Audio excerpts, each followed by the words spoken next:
actually like a nice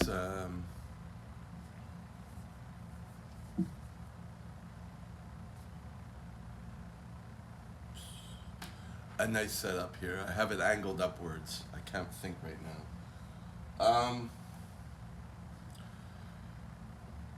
Yeah. So, my God, what a day! It hasn't started yet, but I've been tired for the past few days. And it hit me when I did a hard workout. I took a couple of days off, and I started to feel better. So I'm realizing that it's everything based around my workouts. Trying to do that, try to cram things, and that's not helping me being depressed and all that stuff. Then realizing, I can't complete everything, and then trying to microdose everything, and trying to keep myself from falling apart, and then having to deal with, you know, people I don't want to deal with. Yada, yada, yada. So I'm going to start.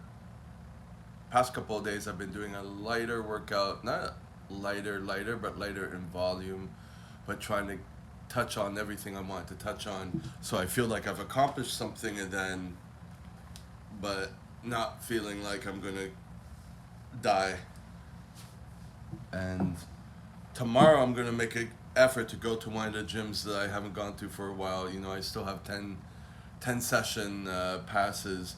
One of the gyms, like I mentioned in the previous video, didn't call me back. I'm gonna attempt her and her gym again some other time.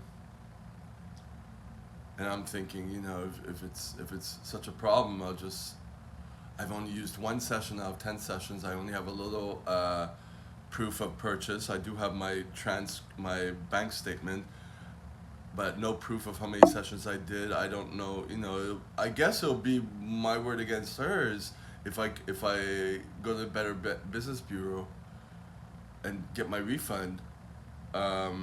And even that's a pain in the ass, I guess. Um, I don't know. It's a weird situation. Um, so, coming to the subject of this video, why I binge watch James Clear, the Atomic Habits guy. First of all, because it seems to be right now what I'm able to just play and keep going on with my day. They're long podcasts, and it just like distracts me, so I don't have to listen to it completely. A lot of it's just repetitive because he's doing so many, but um, sometimes something pops up and I'm like, oh, he never said that. So that's kind of cool. I wish there were more like that.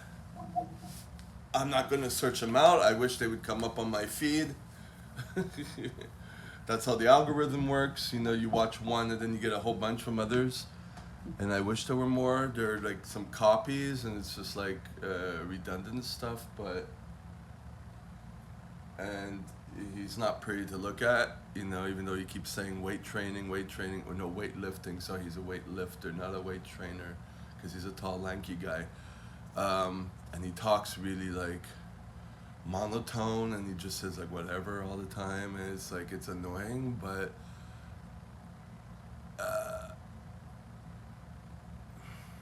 it's all that's on right now. And I realize, because of the algorithm, a lot of the stuff he put together in his book was taken from other people. The guy who does Get It Done, what's his name, David Allen. I was binge watching him a bit before James Clear.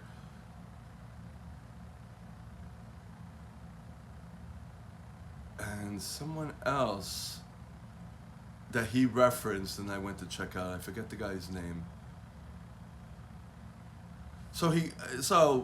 Basically, he kind of curated his book in a sense, which is cool, you know. So that's why.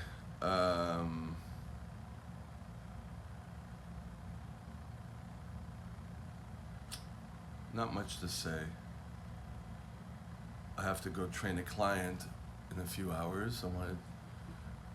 I still have to do my government work. I have to, so many things, and then I have to keep in mind my priority is the working out, and then try to sprinkle in everything else. But then you feel like you're neglecting everything else, and then everything falls apart. Um,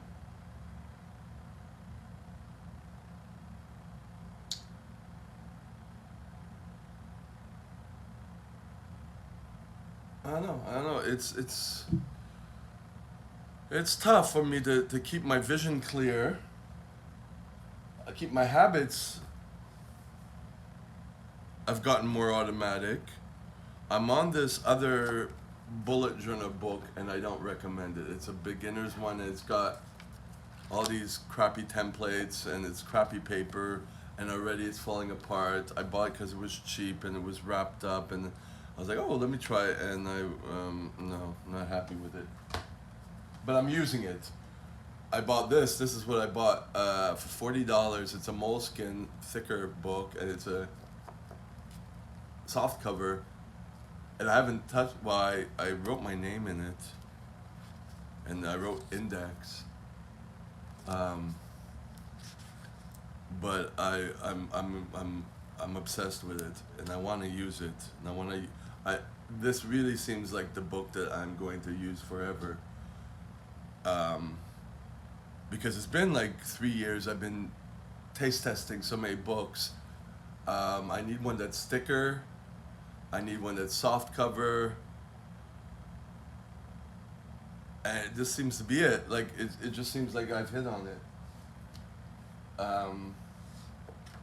And I won't go anywhere else. It's kind of, I guess, like hair supplies. It's taken me many years to figure out what I want and what works in terms of usability,